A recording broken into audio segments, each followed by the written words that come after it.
Hi, this is the voice, Michael Chavello. You're listening to the Premium Oddscast, hosted by leading MMA odds maker Nick Kalikas, fight scientist and author of Fightnomics Reed Kuhn, and MMA journalist Brian Hemminger. The absolute best UFC betting info, hits, statistics, and analysis from the most respected authority in mixed martial arts betting, MMAOddsBreaker.com. Welcome to the Premium Oddscast, presented by 5 Times Sportsbook. I'm Brian Hemminger, joined today by leading mixed martial arts odds maker Nick Kalikas to break down this Saturday's UFC Fight Night 111 event, which takes place in Kallang, Singapore. If you're unfamiliar with our format, myself and Nick will break down the fight card from top to bottom, providing extensive analysis and a pick for each fight after doing our film study for the event. Looking back at our last event, we won 3.8 units for UFC Fight Night 110 after going 1-0 on our premium bets. We also won our 1-unit free bet on Vince Pichel. Back to the present, UFC Fight Night 111 features a 12-fight card in total and will be aired in its entirety on UFC Fight Pass this Saturday morning. Let's dive right in. Now, kicking off the preliminary card on Fight Pass, just like every fight, will be a women's bantamweight contest between Ji Yeon Kim, who is 6-0-2, facing off against Lucy Pudilova, who is 6-2. Now, Nick, where did you open this fight, and how has the public shifted things so far? I opened Kim minus 120, the comeback on Pudilova at minus 120 as well. So exactly a pick'em fight. It opened at 5dimes.eu, our sponsored sportsbook. And right now, looking over 5 dimes, it's actually Pudilova minus 155. The comeback on Kim is at plus 135. So a little bit more action coming in Pudilova's way early on. Kim has a little bit more hype, I think, around her. I mean, coming from that region, obviously, and being the deep jewel bantamweight champion, a lot of high expectations from her. I mean, she does have a boxing and grappling background. She's a very aggressive fighter. She has fast hands, has some power to go along with it. It tends to get a little bit wild and sloppy at times on the feet, but it's fairly accurate with her punching power. And she does have, she's dropped several of the girls she's faced. Now, level of competition is so-so, not that great. But we've also seen her have some ground skill on the floor. She does look for those body lock takedowns, gets the fight to the floor. Once on the floor, does have some decent ground and pound, and also looks for the submission.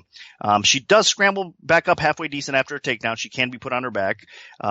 But again, I think her best attribute overall is her aggressiveness and her ability to kind of go after the finish and get the kill. So Kim is a pretty decent fighter.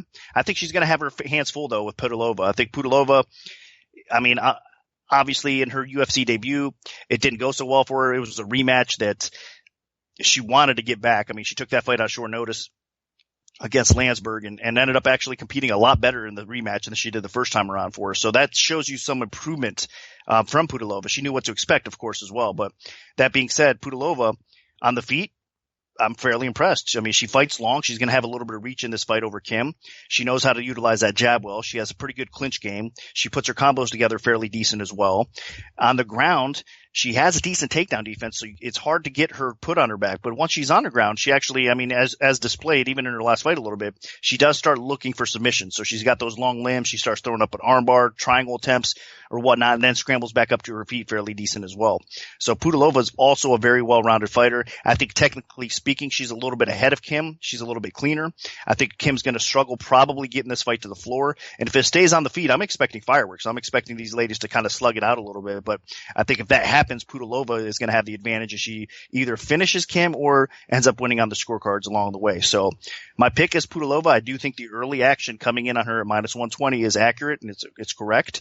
But I'm expecting a pretty fun fight to open things up here on the Singapore card. So officially, I'm picking Pudilova to win. Yeah, this is definitely a battle between two girls with very different skill sets. Pudilova is a pretty crisp striker. When she had space in her UFC debut, she landed some really nice shots. She actually really busted up her opponent's face pretty good. The problem was she was repeatedly getting crowded and put in the clinch, just a lot of situations that she didn't really want to be in.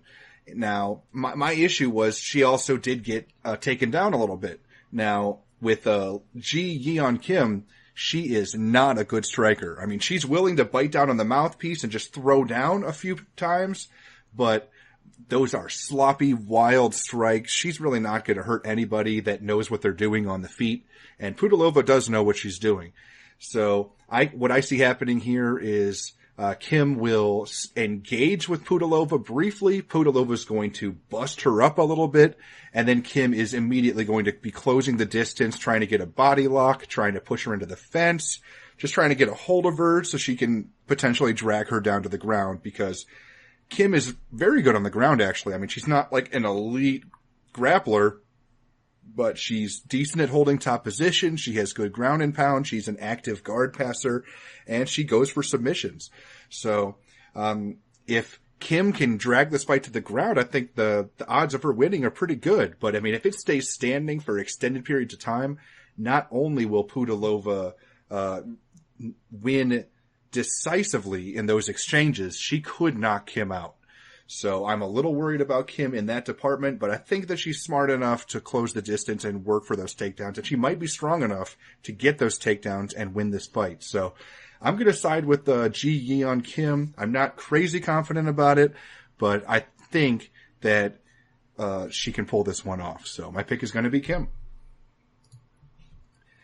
Now, dropping down to the men's flyweight division, we have Naoki Inoue who is 10-0, taking on Carlos Johns de Thomas, who is 6-0. Now, Nick, what's the MMA oddsmaker's perspective on this one? I put Inoue minus 265, the comeback on de Thomas at plus 185. Right now, looking over at 5 times, Inoue minus 300, the comeback on de Thomas is plus 250. So a little bit more action coming in Inoue's way. Not really that surprised by it either. I mean, he has a little bit more hype. I mean, it's in his roots, in his blood. MMA is, and he is definitely a talented young fighter. Both these guys are talented young fighters. I'm glad the UFC brought both these guys on the roster, because I think they have a future at 125 pounds for sure. A nice addition to the flyweight division either way.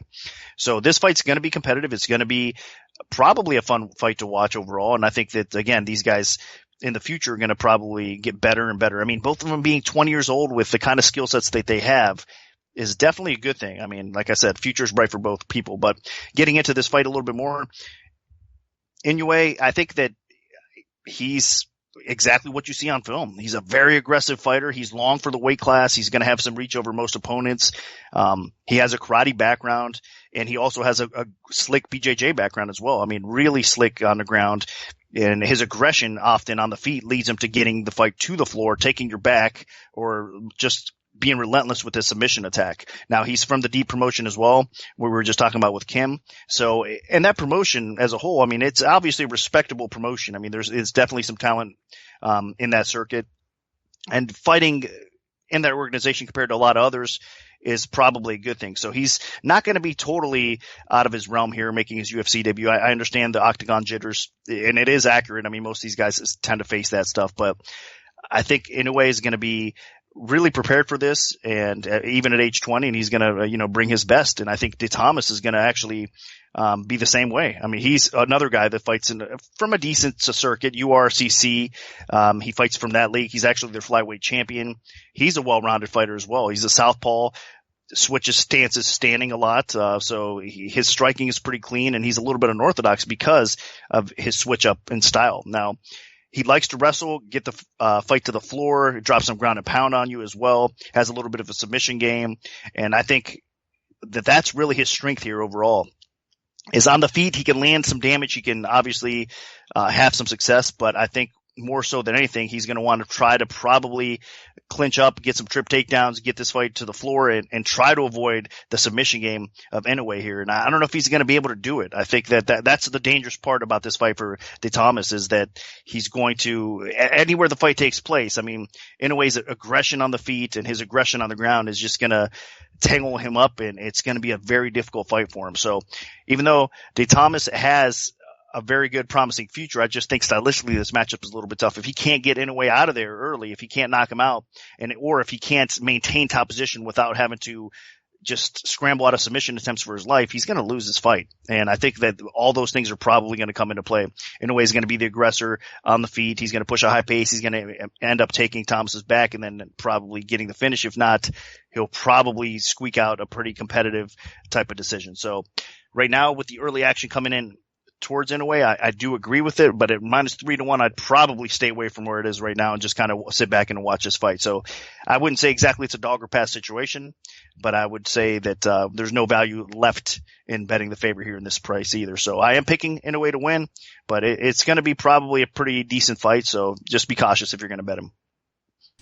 Regardless of who wins this fight, I honestly think both of these guys have a pretty good shot at having decent UFC careers. Now, both guys are talented, well-rounded. The difference is Inoue, to me, is a bit more aggressive and has a better chance of finishing the fight. Inoue is actually the brother of Mizuki Inoue, the talented female strawweight that surprisingly is not in the UFC yet. She's fought in Invicta. She's very, very good. And she has wins over current UFC fighters, so I expect to see her in the UFC soon. But Naoki Inoue is an aggressive striker, has some decent power, good movement, a lot of things to like about him, but I mean, his biggest strength is on the ground. 7 of his 10 wins are by submission. He is definitely a finisher. This guy, very aggressive when he gets on the floor. He's willing to potentially give up position to go for submissions. He's constantly looking to pass guard. Just, really exciting grappler. Now, CJ De Tomas is, on the other hand, he's a bit more of a patient grappler. He's the kind of guy that's not afraid to be boring. He can get top position and ride it out, win rounds. I think he's a bit less exciting than Inoue, actually a lot less exciting than Inoue. And basically the way I see this fight playing out is Inoue gets the better of Tomas on the feet. I think Inoue is constantly looking for submissions on the ground, and Tomas will be looking for position on the ground. So if this fight ends with a stoppage, whether it's knockout or submission, I think it'll be Inoue. And if it goes to decision, I can see Tomas grinding this out from top position. Maybe Inoue's a little too comfortable off of his back and spends too much time in guard. And Tomas could win a decision. But I think in the end that Inoue pulls off a submission or a knockout at some point, catches Tomas, and I like Inoue to win. So he'll be my pick. Now moving up to the bantamweight division, we have Kwan Ho Kwak, who is 9-1, taking on Russell Doan, who is 14-7. Now, Nick, where did you open this fight, and how has the public shifted things so far? Up in Kwak, minus 185, the comeback on Doan at plus 145. Right now, recent action, actually, as we tape this podcast, is coming in on Doan. Right now, Kwak is minus 130. The comeback on Doan is at plus 110. So, a little bit of dog action. He dropped from plus 145 to plus 110 coming in Doan's way. I do understand that too. I mean, stylistically, this could be a favorable matchup for Doan. I mean, he has really his best attribute is the ground skill. I mean, he has a path of victory here over Kwak. I mean, Kwak in his debut, really, I thought he didn't do so bad. I mean, he fought a very, very difficult opponent. Both guys were making their debut in Brett Johns. Brett Johns is a stud. I mean, he's going to win a lot of fights in a bantamweight division for the UFC. I think potentially he makes a title run. That's how good that guy can be. So Kwak performing as he did, especially late in that fight and just, not giving up and keeping a relentless pace. He stole round 3 in that fight as well. So, I mean, the guy definitely has heart. He's had some skill. He just got outclassed by a better fighter. And I think here, Doan is not quite what Brett Johns is. I mean, he can get some takedowns. Like I said, he's going to look for those takedowns. He's going to look to get this fight on the ground, and he's going to try to dominate Kwak on the ground. I just don't think it's going to be as easy as Johns kind of made it look early on in that fight. So stylistically, Doan has the path to victory. Even on the feet, he's not too bad, but Kwak, that's where he excels. He has a striking background. He's fast. He's powerful. He has clean technique. He has accurate striking. He's got good footwork. So everything you like to see from a fighter. And his takedown defense actually isn't too bad. Again, I think that Brett Johns is just a tough matchup for him. He was able to get the job done and get him on the floor, but in most cases, you're going to struggle doing so against him. So I think that it's Kwak's fight to win or lose on the feet, honestly. If he lets Doan get the takedowns and put him in that kind of position repeatedly, obviously he's not going to win the fight. I mean, Doan's going to win on the cards or even maybe get a submission because Doan has a pretty underrated submission game to go along with it. So Kwak needs to avoid the ground. He needs to dictate this fight, keep it standing, sprawl and brawl. And technically speaking, I think he's going to outstrike Doan. I mean, that plain and simple. So I understand the early action. There is a path to victory for Doan coming in, but I think Quack's still probably going to get the job done. So I'm going to go against the early betting action, and I'm going to side with Quack. I just think that he has a little bit more upside left. I know Doan is on quite a losing streak right now. I mean, he's lucky he still has a job on the roster. Now, granted, those were against really solid competition. So, I mean, you have to give him the benefit of the doubt there. And I'm glad the UFC's giving him another shot here. And again, it's a winnable fight for him. Look how close the odds are for a guy that's lost 4 fights in a row, and he's only almost basically a pick'em type of favorite. That says something. I mean, or type of dog, basically, because Quack right now at minus 130 is a very, very slight favorite. So that says that he has a shot to win definitely in this fight. So stylistically, it's a good matchup for him. If he can follow his game plan and stick to it, he could pull off the upset, but I can't go that way. I still think that Quack does have more upside, and I think he's probably going to get the job done. So Quack is my pick.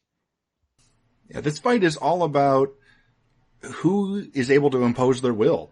I mean, Russell Doan is looking to get this fight to the floor where he can unleash some ground and pound, maybe go for a submission, and Kwan Ho Quack wants to just light him up on the feet. Now, Doan's chin isn't the best, so Quack will definitely have some opportunities here to not just hurt him, but finish him on the feet. But Doan is a decent guy at getting takedowns. I mean, he's got 43% accuracy for his career.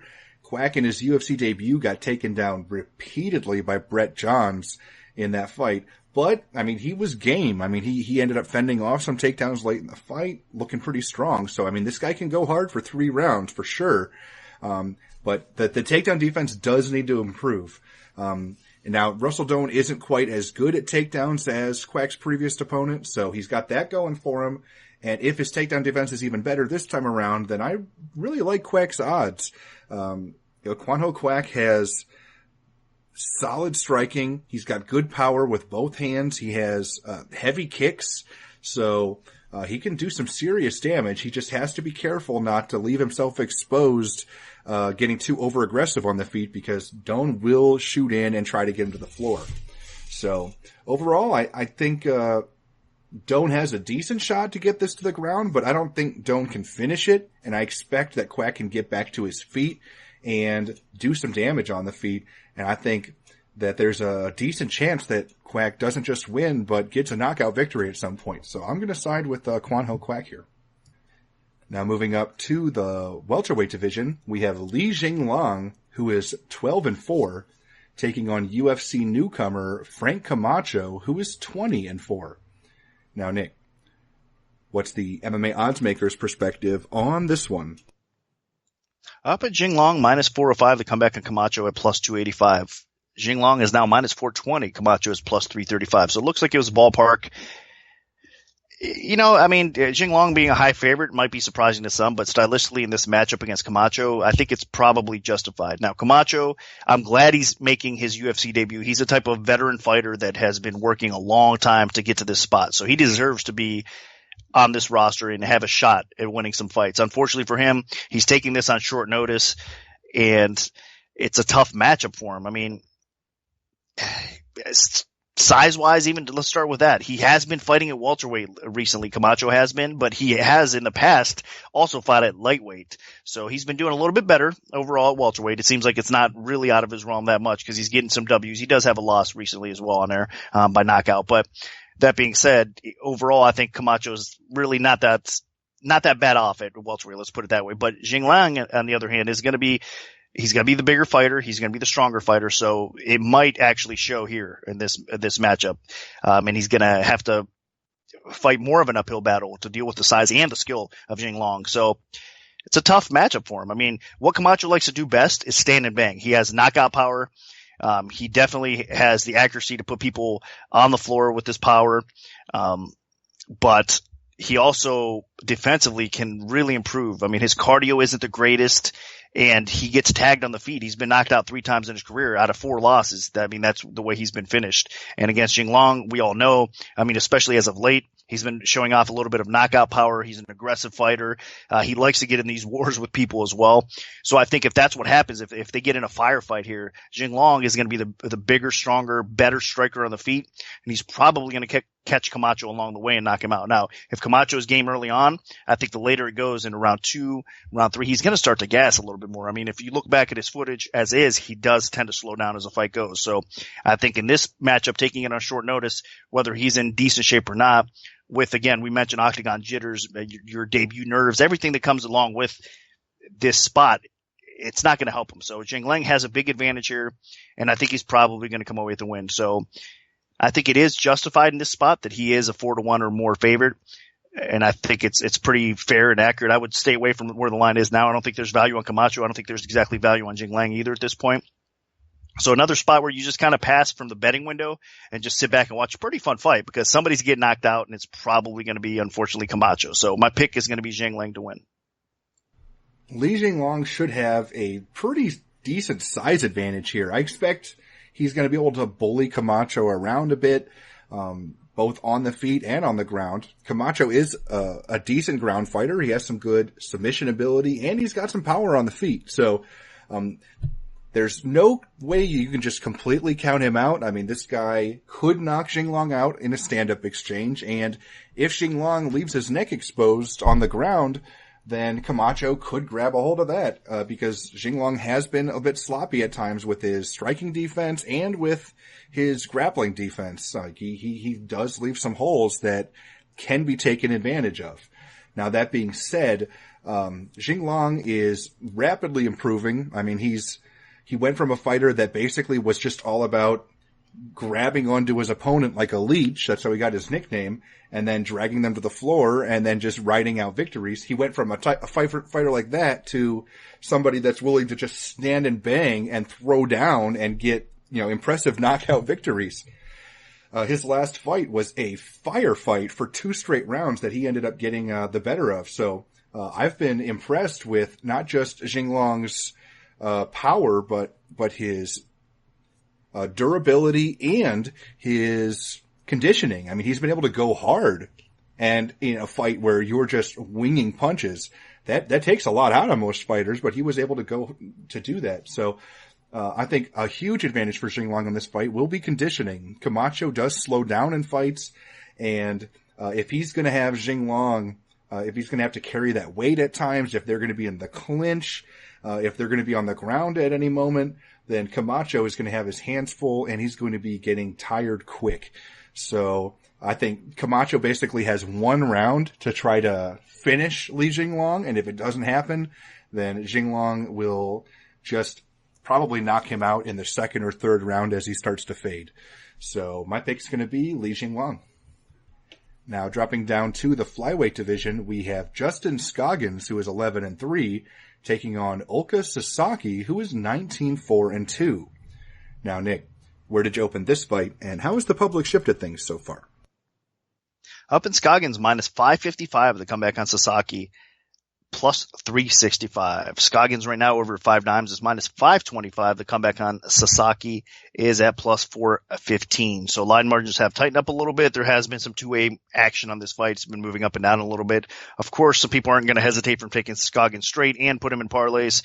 I'm sure Scoggins is going to be a popular parlay type of material for a lot of the touts that are out there in this matchup with Sasaki, but that being said, I mean, Sasaki does have a path to victory here, and obviously it's his ground. Scoggins is an amazing fighter. I think he's the one that potentially gives Demetrius Johnson a fit if he ever gets that title shot. But it starts with him making weight. And from all accounts right now, from everything that I've seen, I've heard, it looks like he's on his way to making weight. I don't think the weight cut will be a problem for Scoggins in this fight. So I think that's going to be good to see him actually, make weight with no issues. So we'll see. It's yet to be determined, but from all accounts, I'm hearing that it shouldn't be a problem. So Scoggins should make weight. And if he does, it all comes down to his IQ. This is an easy fight for him. I mean, Sasaki is a very talented fighter. Don't get me wrong. I'm not trying to disrespect him, but I open Scoggins is high because he has a wrestling advantage in this fight. If he wants to keep this fight upright, he should be able to keep it upright. Sasaki's not going to be able to take him down.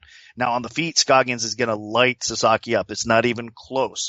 So that's why you see such a big discrepancy in the line. I mean, Scoggins, it's his fight to win or lose, and it's pretty clear that way. Sasaki, again, you got to give him credit. because, I mean, he rebounded nicely. He suffered a setback. A lot of people were surprised that Lapalus was able to destroy him like he did in the second round of their fight. But after that, he's bounced back okay. With his win over Willie Gates was okay. And then, of course, he suffered a loss to Hayes, but Hayes is another grappler. I mean, that's not even a bad loss. I mean, it was grappler versus grappler, and he just got beat by the better grappler. So this is stylistically a nightmare matchup for him, though, against Scoggins. And I think that even though he has a path to victory, he's going to have to either catch Scoggins in a guillotine choke, like with Scoggins diving in. I mean, that's how he's been getting beat, right? If not, Sasaki has to take his back. Just find a way to angle and hop on his back and possibly sink in the rear naked choke. Because regardless, I know Scoggins hasn't got beat that way, but Sasaki, if he's on your back, you have some problems ahead of you. That's for sure. So as a plus 400 dog, it's amazing because Sasaki really does have a path to victory, but I just don't see it happening unless Scoggins lets it happen. So it's Scoggins' fight to win or lose. I think Scoggins is one of the best flyweights in the world. I think he deserves a title shot along the way. He's got to obviously prove it to us that he can make the weight again and, maybe get a couple more fights under his resume. And then he probably potentially gets that shot. And man, it's going to be a tough out, even for the champ, fighting a guy like Scoggins with the skill that he brings. So bright future for Scoggins. I really like this guy. I mean, at age 25, he's been putting in the work from being a karate, kickboxing type of background to his wrestling getting to where it's at right now. And his jiu-jitsu ability, I know he's been drilling BJJ as well. It's going to improve. The guy is a special, talented athlete that keeps getting better. And I don't see that kind of going back the other way. I think he's going to keep on improving fight by fight. He just has to be smart. That fight IQ has to definitely get better, and he has to understand it. But with experience in the sport, I think it will improve a little bit. So Scoggins' fight to win or lose, and I think he probably gets a highlight reel knockout. Yeah, there's really only two issues here for me with Justin Scoggins. The first is making weight. He has had a lot of issues making the 125-pound weight limit, but as Nick said, or at least he told me before the show, that his dad's been providing updates, and it's looking like he's in really good position to make weight successfully for this fight. And then the other issue is fight IQ. I mean, this guy has all the talent in the world, all of it. Great stand-up, great wrestling, good ground and pound, extremely good conditioning, high pace. He's got everything going for him, except sometimes he just dives right into his opponent's guillotine choke and gets tapped out in 2 seconds. It's happened to him twice now. He was looking great against Pedro Munoz, and then he just dove right into a guillotine choke. Same thing against John Moraga. So, I mean, this guy is capable of so much better, So if he does that, if he fights to his strengths and doesn't leave himself exposed, then he should win easily. I mean, Oka Sasaki's a good fighter, but this is a guy that can be pushed around by a physical fighter like Scoggins. I expect Scoggins should smoke him on the feet. And on the ground, Sasaki is long and agile and flexible and can pull off some crazy things on the ground. But, I mean, as long as Scoggins stays within himself, I mean, this guy was able to stay in Ray Borg's guard for 3 rounds with no issue whatsoever. So if Sasaki, and Sasaki doesn't have nearly as dangerous of a guard as Borg. So if Scoggins can just get top position on the ground without leaving himself exposed to a triangle choke or something, then he should win easily as well. So, honestly, this is Scoggins' fight to lose, and as long as he doesn't make a bonehead mistake, which he is capable of, but as long as he doesn't, then he should win handily. So my pick is going to be Justin Scoggins. Now, moving up to the featherweight division, we have Alex Casseras, who is 12-10 with 1 no contest, taking on Rolando D, who is 8-4-1 with 1 no contest. Now, Nick, what's the MMA odds maker's perspective on this one? Up in Casseras, minus 270, the comeback on D at plus 190. Looking over at 5 dimes right now, it's actually Casseras minus 325. The comeback on D is at plus 265. So a little bit more action coming Casseras' way. A lot of parlay action coming in Casseras' way as well. And that has to do with, I mean, stylistically, the matchup. A lot of people aren't going to have too much confidence in D, especially if you look back at some of his fights. And stylistically, this is kind of a tough matchup for him because I'll tell you what, I'm impressed with D. I mean, despite what I just said there, I think he's another one of these young guns at age 25 that is improving fight by fight. I looked back at some of his older footage to see, how much he's improving fight by fight. And compared to some of his more recent fights, I mean, you could definitely tell the guy's improving a little bit more. I mean, he has that weird kind of unorthodox karate Machida type of style, especially more early on in his career. And then he's adapted that, and it's getting a little bit tighter. His defense and his hands is more of a boxing type of kickboxing type of stylist instead. So he's getting a little bit more active on the feet. He's getting a little bit sharper. And that's where it's at with him. I think D's best attribute is honestly on the feet. He has some power. He has some accuracy. He's got some decent technique. His jumping knee is very, very accurate, and it can be effective. But at times when he throws that stuff, that's when he gets in trouble and ends up on his back. So he has to be careful and pick his spots when he does some of that aggressive, go for the kill type of moves. I mean, and that's how he does get put on his back. And once he gets put on his back against a guy like Casseras, it's going to be very difficult for him. Casseras' length, I mean, gives a lot of fighters problems to begin with, but his skill set, on the other hand, I mean, Casseras is going to be able to hang with D on the feet, even though I think D is the more dangerous and honestly probably the better overall striker, even though Casseras is going to have a little bit of reach, which could always make life a little difficult. But D is the better striker on the feet. But Casseras overall is the better fighter here. I mean, the ground, D does have a jiu-jitsu background, and he is working on that, but it's not up to par with a guy like Casseras. D does tend to scramble out of bad positions at times, and he gets back up to his feet. But again, this is a huge step up in competition. Casseras on the ground, I think, is very underrated. His wrestling is even underrated at times as well.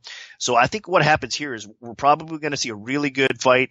They're going to be, scrapping it out on the feet a little bit. Casseras is eventually going to find D's back, and then D's going to be in a lot of trouble, and Casseras is going to get the win. Now, with that being said, I still think that D stylistically, fighting another fighter at 145 pounds, maybe his next fight, he could have some success depending on the stylistic matchup. I mean, I'm not counting this guy out, especially with his ability to improve. And in this fight against Casseras, he does have a path to victory. I mean, Casseras, we know, is a bit chinny at times, and D has enough power that if he can keep this fight upright, he could knock Casseras out. So I wouldn't exactly count him out completely.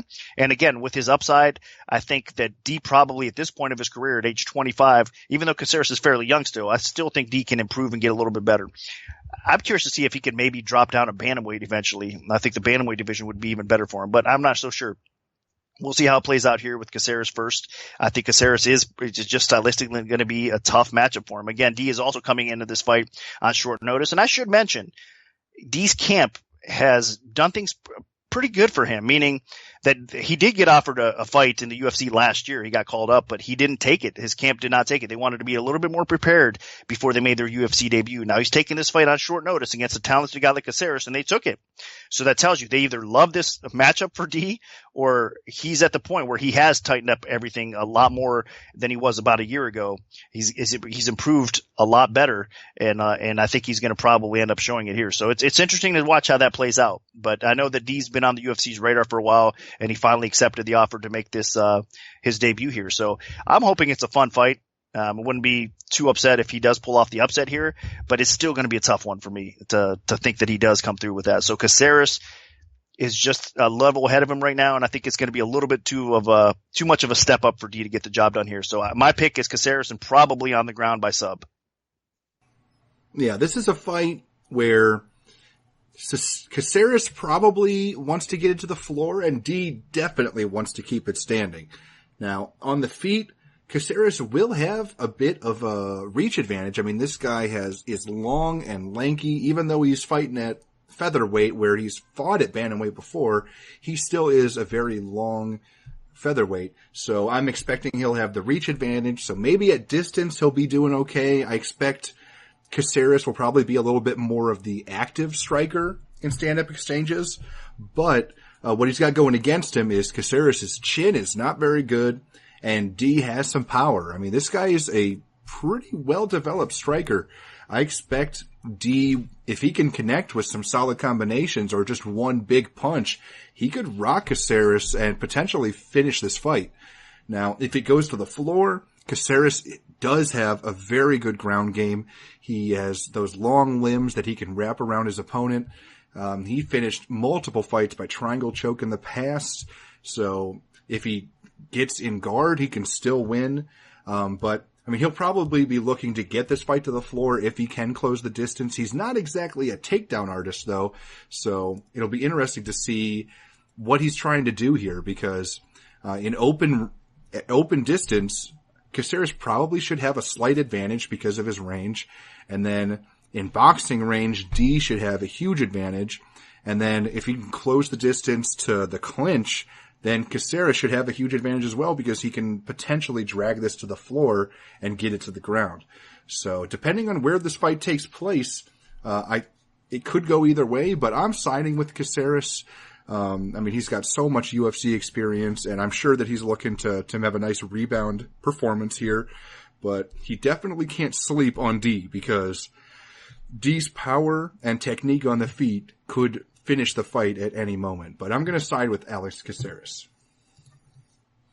Now moving all the way up to the heavyweight division, we have Cyril Asker, who is 8-2, taking on Walt Harris, who is 9-5. Now, Nick, where did you open this fight, and how has the public shifted things so far? Up in Harris, minus 215, the comeback on Asker at plus 165. Right now, looking over at 5 dimes, it is currently Harris minus 350, the comeback on Asker at plus 290. So a little bit more action coming in Harris's way. There was early action that actually came on Asker as well. So there is two-way action in this fight, but gradually moving up a little bit. Of course, people are going to want to parlay Harris. And Harris is definitely the more popular fighter. I mean, amongst the MMA community, there's not much respect that goes out there for Asker, unfortunately. I'm not trying to disrespect the guy, but it is what it is. And a lot of people for a long time now have believed that Harris is somewhat of a prospect. I mean, age 34, can you really call him a prospect? I'm not so sure, but I'm saying at least potential for Harris with his athleticism, with his power, with his ability on the feet is there. A lot of people believe this guy could possibly make a run, you know, in the UFC heavyweight division because he does have the talent and he does have the knockout power. And in most cases has the ability to keep it upright to do so. I mean, the guy has 9 wins by knockout. And if you have the takedown defense in the heavyweight division to stay up off your back, then you're probably going to have success on the feet.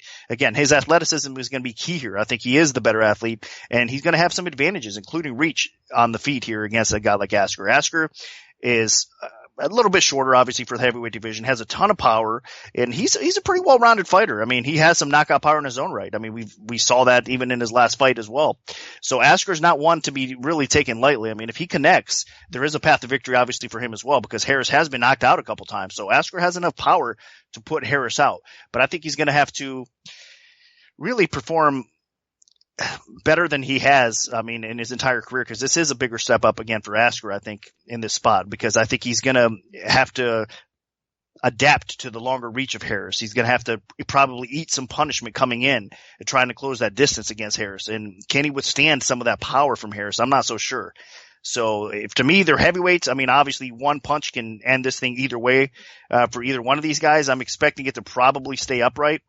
I'm sure Asker's going to be going for some takedowns. And if he gets Harris to the ground, I mean, it will get interesting because Asker has some pretty good ground and pound and has the ability to finish with subs on the ground as well. But I think what's going to happen here is Asker's going to probably try to close the gap and he's going to probably eat some punishment along the way. So with the line moving a little bit gradually towards Harris, I do agree with it. I think he is the better fighter here. And I think it's his fight to win or lose. If he fights smart and his defense holds up, I mean, he should get another highlight reel type of knockout over Asker. But if not, he's going to be sleeping. I mean, it comes down to that. So at minus 350 now where the line is, no way you can bet Harris. I mean, you stay away from that sucker. I mean, these guys, I mean, Harris he's good, but he's not that good to have that kind of faith in him, I think, to lay 3.5 to 1 over a guy that can knock him out. So at this point, I think the value's already out of the line where everybody came in and kind of pushed it up a little bit more. And I'm sure we're going to see some buyback continue on Asker because at that price with heavyweights, I mean, there's going to be a lot of people that want to take a stab at the dog as well. So could see the line drop back down a little bit. If so, I still would probably stay away unless it drops down to close to the opener for Harris. So it's Harris's fight to win or lose. I think he does win it. And again, I think it's probably going to be another highlight reel type of knockout. I'm not going to spend too much time on this one. Walt Harris is a talented striker, a big-time power guy, and it looks like his conditioning is getting better. So, man, I don't think Cyril Asker has much of a chance at all in this fight. Asker got just flatlined in his UFC debut against Jared Cannonier, and then he got a gift in Smolyakov in his next fight, who is one of the worst heavyweights of all time. So now he's facing a guy that I think is probably his toughest test yet, and Walt Harris, I mean, this guy, he hits hard. And if Asker gets touched by anything from Harris, he's going to be in huge huge trouble. So basically what needs to happen here is Asker needs to get a takedown immediately and get Harris on his back and beat him up. And if that doesn't happen, then Walt Harris is going to put him to sleep. And I honestly think Harris will put him to sleep. I mean, this guy just has so much power. He's so much more athletic. He's so much quicker than Asker that I just don't see a way around it. I just don't see how Asker can close the distance without eating some huge shots. So I'm going to side with Walt Harris here. I think he wins by first round knockout. Now moving on to the headlining fight of the preliminary card, we have a lightweight contest between Takanori Gomi, who is 35-12 with 1 no contest, and he's taking on John Tuck, who is 9-4. Now, Nick, what's the MMA odds maker's perspective on this one? Up in Tuck minus 230, the comeback on Gomi at plus 170. Right now looking over at 5 dimes. Tuck is minus 300. The comeback on Gomi is plus 250, and that's been a little bit more recent. So people, of course, coming in a little bit straight, but more so parlays on Tuck. Everybody's fading Gomi at this point of his career. It's unfortunate, man, because if those of you guys have been following the sport for a long time, Gomi was the man at lightweight. I mean, for a long time, back in the day with Pride or whatnot, a lot of people thought that Gomi was the best lightweight in the world. And man, his ability on the feet was always fun to watch, especially in his prime. Man, the guy, I mean, he was called the Fireball Kid for a reason, and that was a fitting nickname. The guy has a ton of power on the feet, his aggressiveness, his takedown ability, and his wrestling overall ended up coming through for him more times than not back then, especially.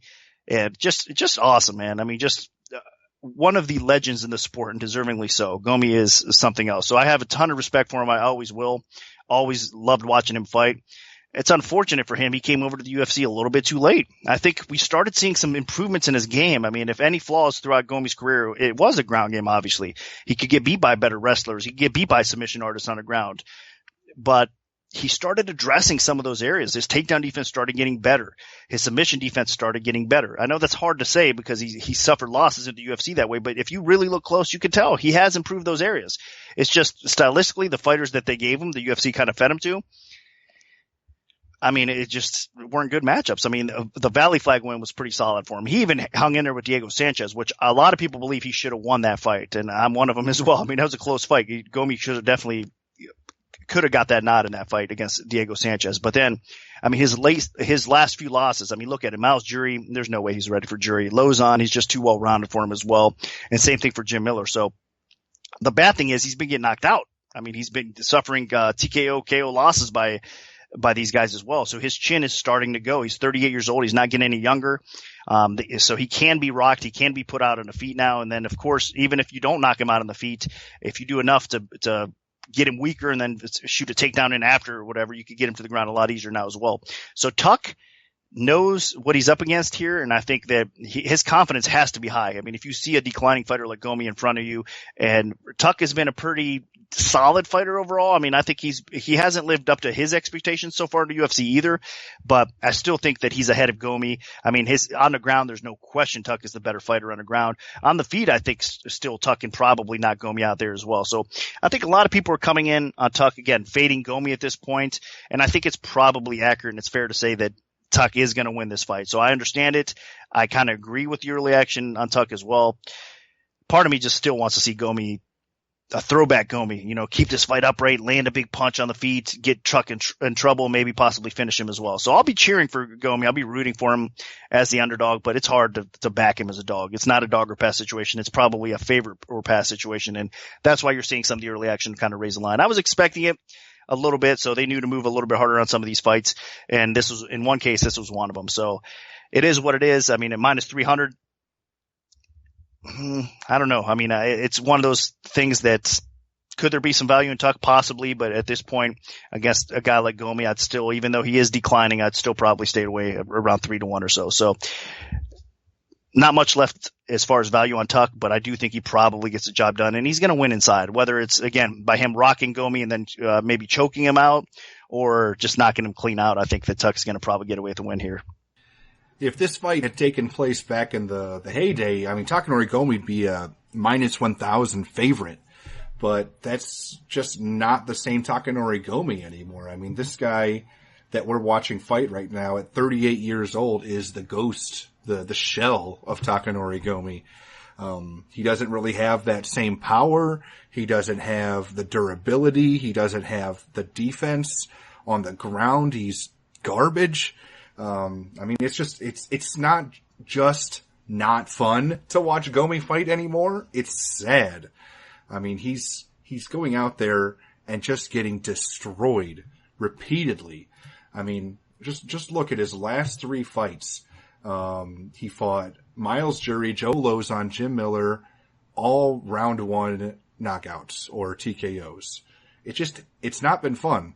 Now, granted, all Miles Jury, Joe Lozon, and Jim Miller are all better than John Tuck. So he's got that going for him. Maybe Tuck is willing to just engage him in a brawl on the feet and we get a throwdown type of brawl and it's fun. But I'm not really expecting that.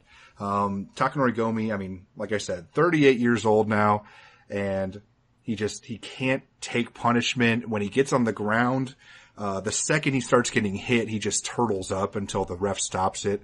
So what I think happens here is Tuck drags it to the floor and then just starts beating up Gomi until they stop the fight.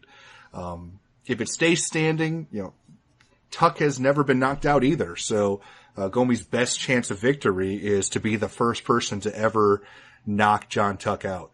So I think it's going to be really tough. I mean, maybe a chance for Gomi would be to just wing punches for 15 straight minutes and get the judges to pick him because he was more active.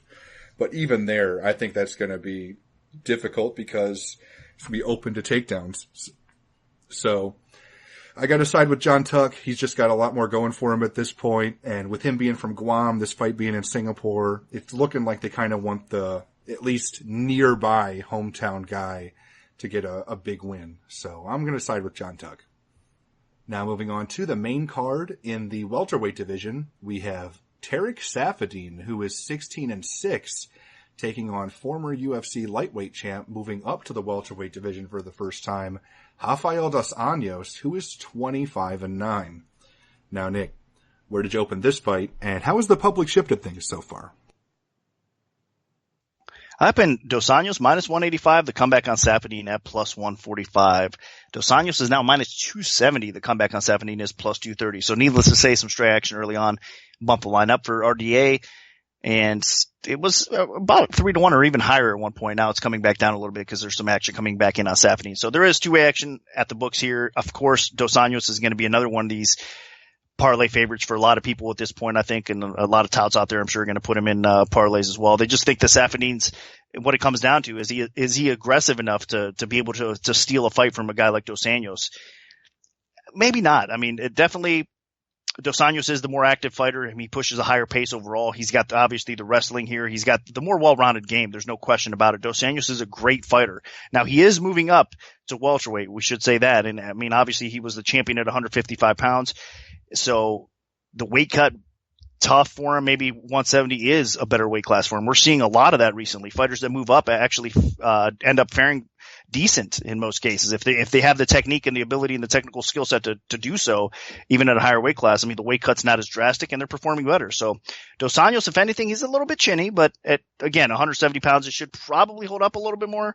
Especially in this fight, because Safadine's not really known for his knockout power. But let me say this, his knockout power is probably a little bit underrated though as well. He only has one knockout in his career, but what I'm saying is he's probably a little bit better and more of a threat than that really indicates. So Safadine is going to bring it. He comes to fight every time. That's what I like about him. Another savvy vet that's been around the sport for a long time and has faced a lot of the top fighters throughout his career. And in most cases, he's performed relatively well. I mean, there's no question about that either. So Safadine is not an easy out. His striking is where it's at for sure.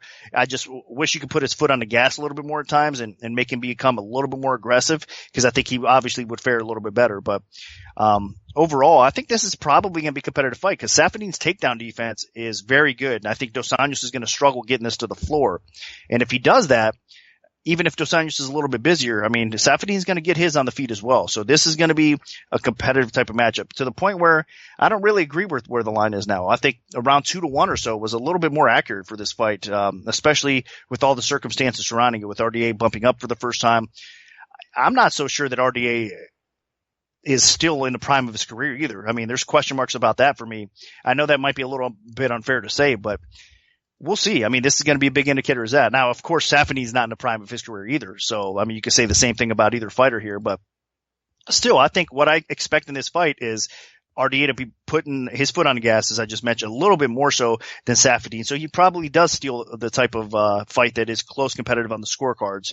If there's going to be a knockout here, obviously RDA is the more talented on the feet a little bit more as well, and with his aggression and with his boxing, I think he probably is the one to get it done. So I understand he deserves to be a favorite in this matchup over Safadin, but I think it's going to be a lot more competitive than everybody realizes. And Safadin, like I said, he's always game. So he's going to show up to fight here, and I think he's going to make more than a valiant effort to get the W here. I wouldn't be surprised if he pulls off the upset. So to me, this is a dog or pass situation, especially where the line is now. RDA just has to prove that, I mean, he looks great. If he comes out here and has a highlight reel type of knockout or finish over Safadin, man, that would be a big indicator for me that he made the right move going up to 170 pounds and that he has a lot more left in the tank. Now, it's unfair for me to say that maybe Dos Anjos isn't in his prime and he's hitting that decline because, I mean, his last two losses were to Eddie Alvarez, which that was a little bit of a surprise, but he just got caught on the feet there as well. And then the Ferguson fight, of course, he was competitive in that matchup, but Ferguson was able to beat him. And Ferguson, as we all know, is one of the best lightweights in the world right now as well. So not bad losses. And he has a bunch of quality wins for RDA. So I understand the hype and I understand why people are backing him and support him even with the jump up in weight class. But I think people are disrespecting Safadin just a little bit too much, and I'm expecting a close fight. So my pick would be Dos Anjos, but it is a dog or pass situation, no doubt. This is a really intriguing fight. I mean, when Tarek Safadin is on and healthy, he's a dangerous striker. I mean, this guy has great leg kicks. He has good volume, great counter striking. His problem is sometimes he's a little too inactive looking for counters, and other times he can just be outworked. Like sometimes he'll let his opponent dictate the pace. And that's what I'm worried about here. I mean, Rafael Dos Anjos is a guy that is very aggressive, and he'll be looking to take the cage center and just walk Safadin down repeatedly, trying to back him into the fence where he can just start unloading combinations and then potentially looking for takedowns as well. Safadin definitely is not that sharp on the ground, but I mean, he doesn't really get taken down that often, and his takedown defense is very good. So, Dos Anjos will have his work cut out for him if he's looking for takedowns. On the feet, Dos Anjos has much more power than Safadin, and neither guy has a great chin. I mean, Dos Anjos has been knocked out a couple times now, and Safadin, I mean, he got blistered by Rory McDonald, and he got rocked a couple times by Hyun-Ju Lim. So there is definitely some concern here with both guys' chin, but in terms of both landing punch for punch, who's going to go down first? It's probably going to be Safadin because I think Dos Anjos has a lot more pure punching power. Dos Anjos, he's got a pretty vicious left hand being a southpaw. I know Safadin, I think he's a southpaw too, but doesn't really matter with him because he can change his stances pretty well. He's pretty consistent with both hands. So overall, this is just a really evenly matched fight, but I like Rafael Dos Anjos' aggression. I like his pace. I like the fact that he'll probably be stalking Safadin down, and just the fact that Safadin will be on the outside looking to counter is going to probably lose him some points just in the judge's eyes, unless he's able to land a huge counter and hurt Dos Anjos. So overall, I think this is Dos Anjos' fight to lose as long as he's aggressive and keeps Safadin on his heels. So my pick is going to be Dos Anjos. Now, sticking with the welterweight division, we have Dong Hyun Kim, who is 22-3-1 with 1 no contest, taking on Colby Covington, who's 11-1. Now, Nick, what's the MMA oddsmaker's perspective on this one? Up in Covington, minus 165, the comeback on Kim at plus 125. Right now, looking over at 5 times, is Covington minus 235, the comeback on Kim at plus 195. I am a little bit surprised with line movement here. Not necessarily saying it's wrong, though. I do agree with it. I think Covington is probably the side in this spot against Kim. Just surprised because a lot of people out there seem like they thought that Kim would possibly come in as a slight favorite over a guy like Covington. And there's still, I'm seeing media all day say, I mean, even today, earlier today, I can't believe that Kim is a dog against Covington. But you know what? What's right is right. And I think right now, where their careers are at, Covington definitely has more upside. And this is the type of fight that's going to bring Covington to the next level and get him ranked. Actually, I don't think he's ranked in the UFC, right now in most people's rankings. And he should be a top 15 welterweight. There's no doubt about that. Probably a top 10 type of welterweight because the guy continues to improve. We know Covington's wrestling background. That's where it's at with him. I mean, he's one of the better grinders at 170 pounds, but not just that. He's starting to improve every aspect of his game. Of course, he's training with American Top Team. We know that he's training with Masvidal and crew extensively. That's only going to help you. I mean, you want to get your striking better. You start working a lot with a guy like Masvidal, and that's going to happen for you for sure. So his hands are getting a little bit better. He's getting a little bit more confident standing up as well. And of course, his wrestling game is always going to be there for him. So stylistically, this is a tough matchup for Kim. A lot of people can say what they want. Like, Kim's only lost to top tier fighters so far, like basically title contenders or title holders, whatnot. Those are the people that kind of beat Kim, but Kim at times, to me, gets a little bit too sloppy and he leaves openings. I mean, that's what cost him in the past and got him beat. I mean, to Woodley, that's what got him knocked out there as well. To the likes of Carlos Condit with that knee as well. I mean, just when he loses, it's not often, but Kim ends up just getting smashed when he does or whatnot. And I think Covington, even though he's not considered a highly dangerous striker, stylistically here, Kim's not probably going to be able to dictate the tempo of this fight. I mean, he's not going to probably be able to grind Covington out like he likes to do to these fighters. And on the feet, even though Kim does have some talent, he's got some skill, he's got some knockout power as well. I think Covington's caught him already as far as the stand-up goes. I think their exchanges are going to be fairly even, and I think Covington's chin is better at this point. So I trust Covington's chin to hold up in a firefight on the feet. I trust these guys to kind of neutralize each other out a little bit underground with their grappling exchange and the wrestling. So I give Covington the slight edge here. Now, he was bet up to over 300 at one point. I think that's a little bit drastic. I mean, this is a big step up in competition for Covington. And with the win here, again, it gets him ranked and it starts getting him on the map and talks of possibly a future title shot and all that stuff for sure, because Kim is that respected. But I mean, to be over 3-1 is ridiculous for a guy. I think 2-1, it's fair. Like I said, I opened at 165 or so. I could see it climbing up to about 2-1 or so. But much beyond that, I would leave it alone. I mean, at this point, everybody's kind of thinking along the same lines, it seems, and that's always scary.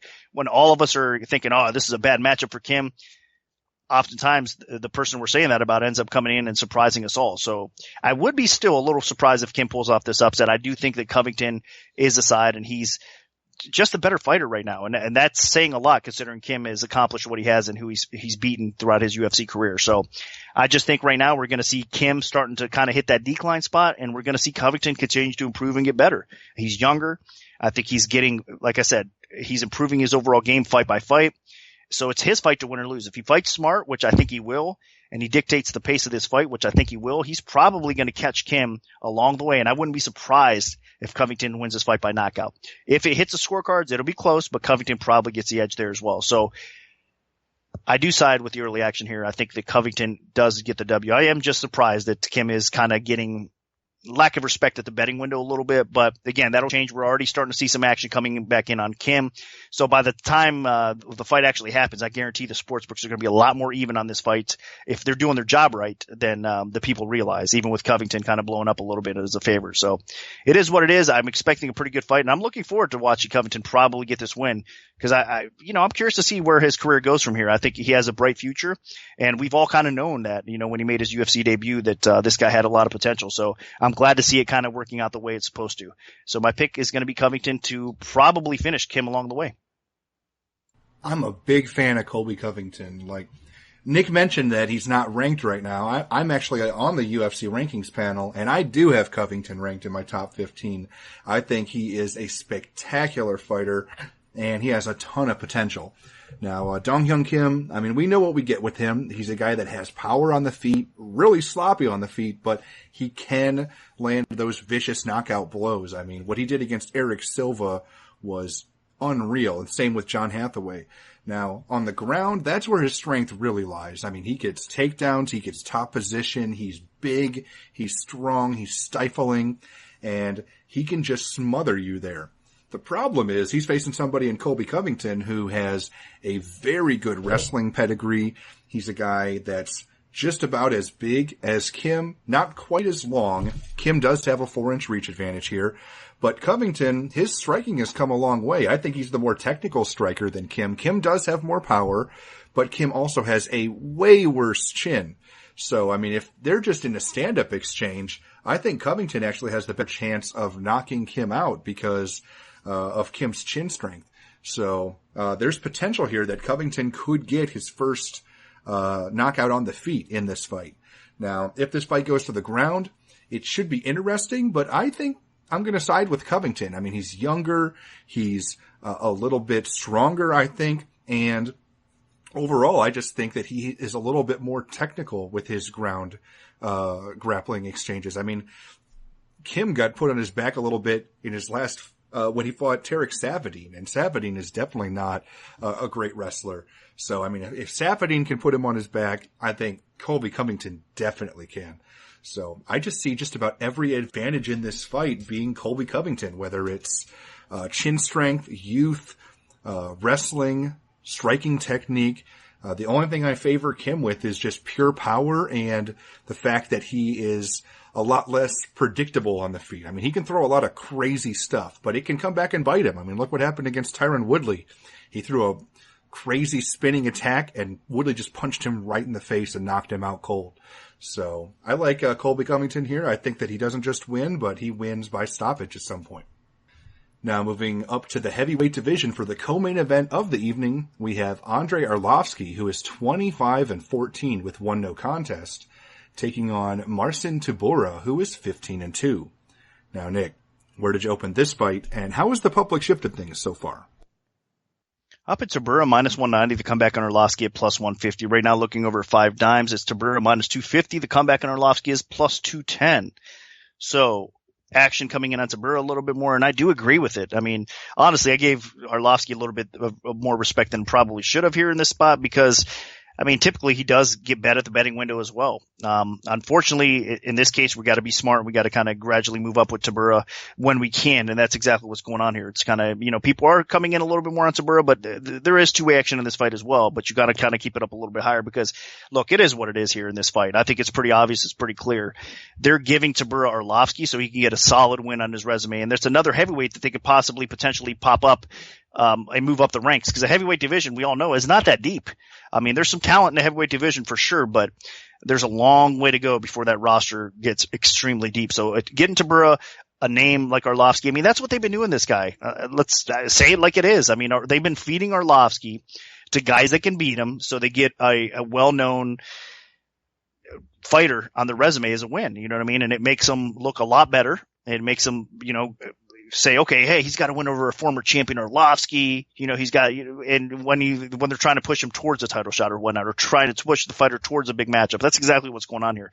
So the UFC is using Arlovsky as a stepping stone for other talented fighters, and I think that's what you're seeing here. I'd be surprised if Arlovsky gets the win over Tybura. Now, of course, we know that Arlovsky does have some power on the feet. I mean, he was UFC champion. He's got all that experience throughout his career. You got to respect the guy. So would I be shocked if Arlovsky comes out here and finishes any heavyweight? No, you're not going to be shocked. I mean, he definitely has it in him, but at age 38, the decline is real. He's been knocked out 10 times throughout his career. That chin is pretty bad. Credit to him and the Jackson's camp. I mean, what they've done with his career and kind of getting back in the UFC and actually making a title run, that's unbelievable because at one point I thought no way it would happen again. So credit to him. I mean, his work, his chin, everything's held up and he's been doing okay, but now we're starting to see Arlovsky get beat again. Time after time. He just got knocked out by Ngannou. That's not even a big surprise there. He lost, before that he lost by sub, but before that to Overeem he got knocked out. To Stipe he got knocked out. So he's starting to get knocked out. Granted, they're talented fighters that are knocking him out, but that chin is not going to get any better. And Tybura is the type of fighter that can knock him out again. So I'm not going to spend any more time on this fight. I mean, I think here the writing's on the wall. I mean, I'd be surprised. Arlovsky's going to probably have to be a little bit lucky to win this fight. I think Tybura is a talented fighter. I mean, he's a more well-rounded guy at this point of their career a little bit. And that's saying a lot because Arlovsky's fairly well-rounded in his own right. But that being said, Tybura right now has the momentum on his side. He's got the confidence on his side. He's only getting better. He's getting more confidence because he had some success in the UFC thus far as well. So he's starting to turn the corner a little bit. And I think we're only going to see Tybura become a better fighter as he goes, because he's going to really show himself, the true ability that he has is going to come out. And that's going to be another notch on his resume here with the highlight knockout of Arlovsky. I think unfortunately that's what's going to happen here. And to me, if Arlovsky does suffer another knockout here, man, it's time to hang him up. I mean, don't be a stepping stone for these guys anymore. I mean, your family out there obviously doesn't want to see you get hurt. I mean, your brain suffering all this damage is not good. So I would like, if Arlovsky suffers a knockout, I would like to see him hang it up. He had a great career, Hall of Fame type of career. There's no shame in hanging him up and just kind of hopefully resting and being okay the rest of your life. You know what I mean? Because if he keeps on getting knocked out, if he suffers this knockout and they bring him back and he gets knocked out again, come on, nobody wants to see that. So it's time to hang him up, I think, for Arlovsky. So my pick is Tybura. It is what it is. I think he is probably going to get that job done. And I'm in relative agreement. Tybura definitely looks like he's got some staying power in the UFC heavyweight division. He had a tough UFC debut against Tim Johnson where maybe he was just a little bit overwhelmed by the moment, but he has definitely settled in here in his next couple fights. I mean, Victor Pesta, beautiful head kick knockout, and then against Luis Enrique, he just withstood some early takedowns and then just outstruck him and eventually picked up a third round knockout when his opponent got tired. So this is definitely a guy that's on the radar in the heavyweight division. Now, Andrei Arlovsky, I mean, what more can you say? I mean, this guy has a great history in the UFC. He's done some amazing things, and he had a nice little run for a little bit when he first came back more recently, and he was a top contender, but problem is he was facing guys with bad chins, and it was basically whoever landed that first good strike, and he was the one that was able to land those good strikes. And this time around, he's been stepping in there against some pretty nasty dudes, and he's been getting not just beat, but destroyed. I mean, Stipe Miocic put his lights out in the first round. Overeem put him out in the second round. Josh Barnett submitted him. And then most recently, I mean, Francis Ngannou, I mean, that was basically just getting fed to the wolves. And that looks like what they're doing here. I mean, he's at 4 losses in a row. Tybura is a guy on the rise. And while Arlovsky does have power and technique, his chin is just history. So unless Arlovsky takes Tybura out quickly, then I think Tybura finds something, whether it's a head kick or just a good punching combination, and eventually stops Andrei Arlovsky. So I'm going to side with Marcin Tybura as well. Now moving on to the main event of the evening, we have a women's bantamweight fight between former champion Holly Holm, who is 10-3, and former title challenger Bethe Correia, who is 10-2-1. Now, Nick, what's the MMA odds makers' perspective on this one? I opened Correia as a huge favorite, but man, all the dummies out there coming in on Holly Holm and flipping the line. Right now, Holm is minus 600. The comeback on Correia at plus 450. Man, are people going to just seriously regret flipping the line on Correia? Obviously, I'm joking. I opened Holly Holm as a decent favorite. Minus 350 for Holm was the opener, and Correia was at plus 250. And right now it has ballooned up to minus 600, and the comeback on Correia at plus 450. Now, again, it's not that bad because obviously I'm pretty sure Holm's going to win this fight, as are most bettors out there. So you just got to be careful. I mean, Holm coming off some losses to much better competition, we should say, and some controversial parts in those losses as well. But she is just so much better than Correia. But at the same time, if this somehow hits the scorecards, Correia is one of those fighters you cannot deny that she pushes a high pace and she makes things interesting as it goes. And Holm's the type of fighter a lot of times that looks to counter. I mean, she lets fighters be the aggressor at times. And I guess Correia, I mean, that's how she probably is going to struggle if she does in this fight. I don't think she will. So stop right there. I understand. I think this is an easy matchup for Holm, honestly. And because I think Correia does put that pressure on, but she's going to eat a lot of punishment from Holm. And Holm is probably going to finish her along the way. So I don't think it hits the scorecards. But I mean, I think that's Correia's shot right there, is if she can somehow withstand the punishment along the way and push this thing to 5 rounds and make, 2 of those rounds close, maybe 3 of those rounds close. I don't see it happening. So all the early action on Holm, I opened it too late, or too low, I should say. And, the betting action did come in on, Holm, and we moved it pretty strong on this one as well, because we're not going to get burned on Holly Holm here. I mean, it is her fight to win or lose. I think this is a nice gift for Holm from the UFC saying, all right, I know you've had it tough recently. I mean, we haven't hooked you up with the easiest fights, although they have been, title type of fights, of course. So how can Holm really complain there? But that being said, here's something to get you back on track. Go out there and destroy Correia. The fans are going to love you for it. I mean, unfortunately, it is what it is. But a lot of fans out there, you guys all know that you got to respect all these fighters coming into the octagon for sure. They're going out there and they're putting it all on the line. So I do have respect for Correia, but I do agree with the early action coming in on Holm. So I'll keep it kind of short and sweet in this regard. I think, if Holm loses this fight to Correia, I don't know what to say. I'll be shocked. And I think that, my pick is Holly Holm to defeat Bethe Correia. And I'll just repeat a lot of Nick's talking points here. I mean, Holly Holm is a much better, longer striker than Bethe Correia. Correia does fight at a higher pace. I mean, in her career, she has landed 1.7 more strikes per minute than Holm. So, and she actually has had a little bit better accuracy, and that's mainly because Holm fights from a long distance. She likes to use her range and then find counter opportunities. And if the counter opportunities aren't there, then she just wings some jabs and kicks from far away that sometimes don't land.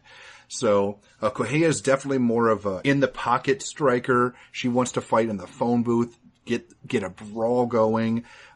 She wants just more boxing range, and Holm is definitely more kickboxing range. So whoever's able to kind of dictate that should be able to win this fight. And also, with Correia's style, she moves forward aggressively. She's trying to, just get in her opponent's face. And I think that kind of plays right into Holly Holm. Kind of like when Holm just murked Ronda Rousey. Rousey was just charging at her repeatedly, and Holm was like a matador, just using sideways movement and clocking her with straight counters. And that eventually set up the second round knockout finish that won her the title. So this time around, I think Correia plays the bull, Holm plays the matador, and Holm just picks her apart with counters while moving backwards. And eventually, I think Holm can get a knockout. But if it doesn't come, I can see Holm just patiently grinding this out on the feet, using her range and getting a pretty one-sided decision. I just don't think Correia is up to snuff with Holm technically. So my pick is going to be Holly Holm. So that'll do it for our full event breakdown for UFC Fight Night 111. Our premium bets for the event will be released this Friday following the weigh-ins, so stay tuned for that if you're an MMAOddsBreaker Premium member. If we have a free play to give out, make sure to follow at MMAOB on Twitter, because that's where we'll post them first. We can also notify you of our free bets via email alert if you prefer that method. Just send an email to picks@MMAOddsBreaker.com and we'll add you to our free bet mailing list. Special thanks to our sponsor, 5 Dimes Sportsbook. Good luck, everyone, and hopefully the betting gods are on your side this weekend.